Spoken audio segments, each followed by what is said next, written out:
যে কোনো মূল্যে আমাদেরকে ইসলামিক শাসন হুকুমত আনতে হবে।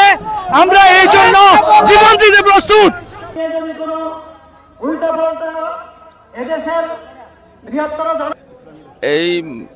এই সমাবেশ থেকে জাতির কাছে একটা বার্তা দিতে চায় যে আগামী দিন ইসলামী রাষ্ট্র প্রতিষ্ঠা হবে এবং ইসলামী হুকুমত এবং একটা কল্যাণ রাষ্ট্র, ইনসাফ ভিত্তিক রাষ্ট্র প্রতিষ্ঠা করতে চায়।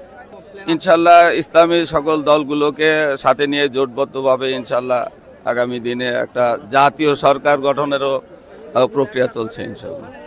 ইসলামী দলগুলো একসাথ হইলে আজকে থেকে শুরু করে যে কোনো মুহূর্তে নির্বাচন দিলে ইনশাল্লাহ বিজয় আমরা অর্জন করবো ইনশাল্লাহ। সংক্ষেপ কথা, আমরা ক্ষমতা আসবই, কোরআনের শাসন কায়েম হবেই, কোরআন প্রতিষ্ঠিত হবে ইনশাল্লাহ, নিঃসন্দেহে, কোনো সন্দেহ ছাড়া। আল্লাহ তাআলা আমাদেরকে কবুল করে নেবে। অনেক ত্যাগ করছি, অনেক তীক্ষা করেছি, অনেক রক্ত দিয়েছি, অনেক জীবন দিয়েছি। শাপলা চত্বরে হাজার হাজার মানুষের রক্ত দিয়েছে উলামা ইকরাম, আজও দিচ্ছি, এখনও দিতে প্রস্তুত।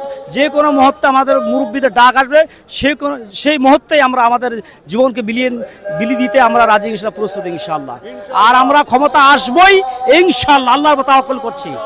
তবে কোনো ক্ষমতার বলে নয়, শাসনের বলে নয়, দামাকে বলে নয়, অর্থের বলে নয়, মানবতার এবং আবশ্যের মাধ্যমে যেভাবে ইসলামের মানুষের দলে দলে ঝুঁকতেছে, যেভাবে আসতেছে, সামান্য একটা প্রোগ্রাম দিলেই, ডাক দিলে মানুষ লক্ষ লক্ষ মানুষ এখানে এসে যাচ্ছে ইনশাআল্লাহ। ক্যামেরায় ওয়াও, স্টাইল দেখাও, Xenon X21 পারলে ঠেকাও। আমাদের যে আগামী নির্বাচন, আমরা পিয়ার পদ্ধতি নির্বাচন চাই এবং আমাদের এই বাংলাদেশ যে বৈষম্য মুক্ত বাংলাদেশ চাই। আমাদের পৃষ্ঠপোষকতা আমরা বৈষম্যমূলক বাংলাদেশ আমরা চাই এবং আমরা আগামী বাংলাদেশকে দুর্নীতিমুক্ত, দুঃশাসন মুক্ত, ন্যায় এবং ইনসাফভিত্তিক বাংলাদেশ গড়ার লক্ষ্যে আমরা আমাদের পৃষ্ঠপোষক আমাদেরকে ডাক দিয়েছেন। তারই ধারাবাহিকতা আজকে আমাদের যুব কনভেনশন। এখানে আমরা সারা বাংলাদেশ থেকে যুবকরা জমায়েত হয়েছি ইনশাল্লাহ। আগামী বাংলাদেশ আমরা সুন্দর এবং সুশৃঙ্খল বাংলাদেশ দেখতে চাই। আমি ইসলামী যুব আন্দোলন বাংলাদেশ দক্ষিণ কেরানীগঞ্জ থানা শাখার সভাপতি মোহাম্মদ ফয়সাল বলছি। আজকের ঐতিহাসিক এই শরৎদি উদ্যানে আদর্শবান যুবকদের এক ঐতিহাসিক মিলন মেলা।